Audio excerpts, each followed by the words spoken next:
বনী ইসরাইলের একজন যুবক মুসা আলাইহিস সালাতু সালামের সময়কালে একজন যুবক এমন কোন অপরাধ নাই যার তার জীবনে সে করে নাই। অপরাধ জগতের একজন লিডার, একজন বিশাল নেতা, অপরাধ করতে করতে এমন কোন দিক নাই যেই দিকের অপরাধ তার নাই। অকাল মৃত্যু হয়ে গেল। সম্প্রদায় সবাই ঐক্যমত পোষণ করলো, না এই লোকটাকে আমরা গোসল করাবো না, দাফনও করবো না। একটু গভীর মনোযোগ, সকলের সিদ্ধান্ত এই যুবকটার লাশ আমরা জঙ্গলের ভিতরে নিক্ষেপ করে রেখে আসবো। এই জঙ্গলের ভিতরে নিয়ে যুবকেরা মিলে তাকে নিক্ষেপ করলো। রাত যখন গভীর হয়ে যায়, আল্লাহ রাব্বুল আলামিন নবী মুসা আলাইহিস সালাতু সালামকে ইলহাম করে দিলেন, রে পয়গম্বর, সকালবেলায় ছুটে যাও, ওই যুবকটার লাশ সেই জঙ্গল থেকে বের করে নিয়ে এসে তাকে গোসল করায়া সুন্দর করে দাফনের ব্যবস্থা করবা।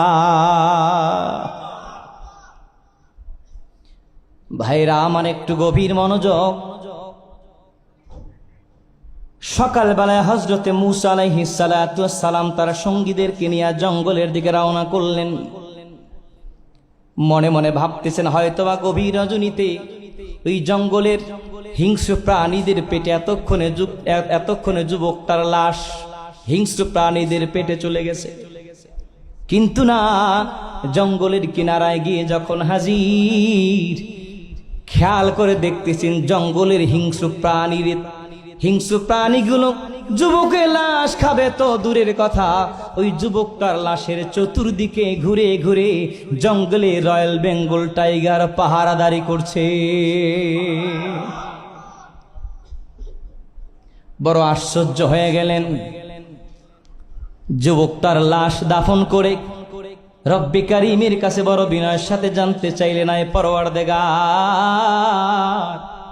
সমাজের সবাই যার লাশটাকে জঙ্গলের ভিতরে নিক্ষেপ করেছে, আপনি রব্বে কারীম ওই বান্দাটাকে গোসল করায় দাফন করার নির্দেশ করেছেন।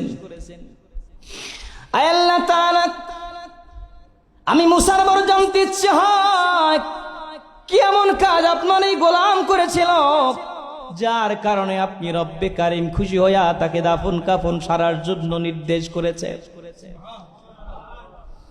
আমার আল্লাহ রাব্বুল আলামিন জানাই দিলেন, রে মুসা, আমি তোমার উপরে যে তাওরাত কিতাব নাজিল করেছি, সেই তাওরাত কিতাবের ভিতরে আমি রব্বে কারীমের সবচাইতে প্রিয় দোস্ত রাহমাতুল লিল আলামিনের নাম মুহাম্মাদুর রাসূলুল্লাহ, এই নামটা আমি তাওরাতের ভিতরে 9 বার লিখেছি। কয়বার বলেন? আওয়াজ করে বলেন না কয়বার? তো হাত জায়গায় বলেন তো কয়বার? ওই যুবক গভীর রাতে বিছানা ছেড়ে দিয়ে ওযু করে আমার ওই যুবক গোলামটা তোমার প্রতি যে তাওরাত কিতাব নাজিল করেছি সেই কিতাবখানাকে নিয়ে যায় নামাজে বসে যাইত।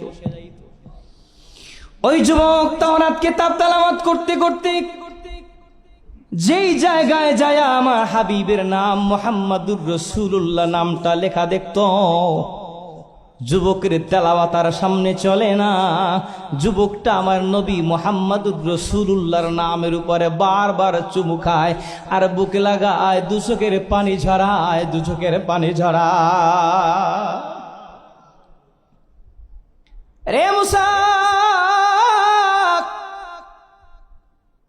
আমার সবচেয়ে প্রিয় দোস্তের নামের উপরে যে যুবক তার মুখ লাগায় দেয়, আমার দোস্তের নাম মোবারক যেই যুবক তার বুকে লাগায়, আমার দোস্তের মোহাব্বতে যেই যুবক দু চোখের পানি ঝরায়, আমি আল্লাহ পাক কেমন করে সেই যুবক তার লাশ হিংস্র প্রাণীদের পেটে ঢুকায়।